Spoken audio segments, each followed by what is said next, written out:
Rajeshri Venkatramanan, reading 80 words English Shorthand dictation. I think you all subscribe, like, and share to all my dictations. Thank you. We can start. We all want equality of opportunity to women in the matter of employment. But so often it means going to other places. In how many towns and cities are there working women's hostels?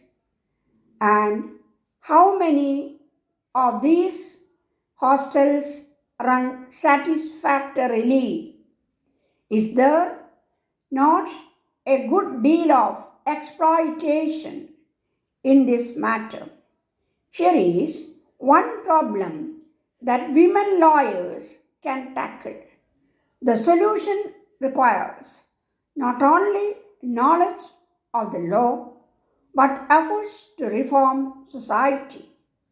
Secondly, I want to point out that our efforts are naturally controlled by social context. The problems of women cannot be viewed in isolation. There are the problems of girls growing up in slums and the women spending all their lives in slums. But this is not strictly either a legal problem or an administrative problem. It is purely of economic one. Similarly, women's education could improve only when schools and colleges came up in relatively small places. Therefore, women lawyers have to work for the transformation of society itself. Fundamentally, most problems are economic in nature. We have to work hard for a better economic order.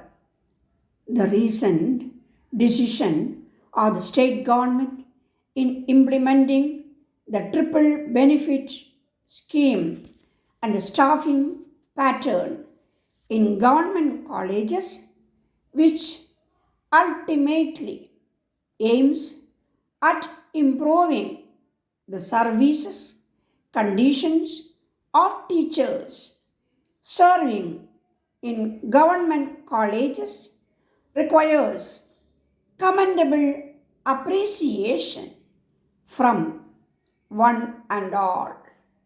But equally important is the question as to what the government has done or has persuaded and insisted on the managements of private aided colleges to do in safeguarding the security of service of teachers serving in aided colleges is, I think, a matter of prime importance.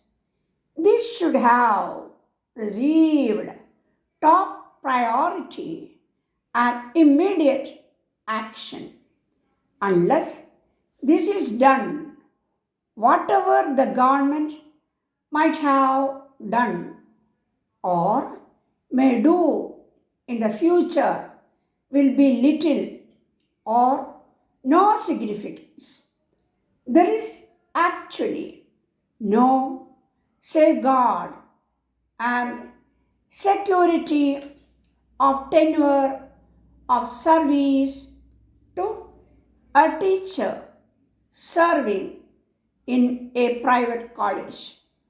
March is fast approaching, and this has created in the minds of many lecturers, and particularly young and brilliant lecturers, a sense of insecurity, great anxiety, and fear.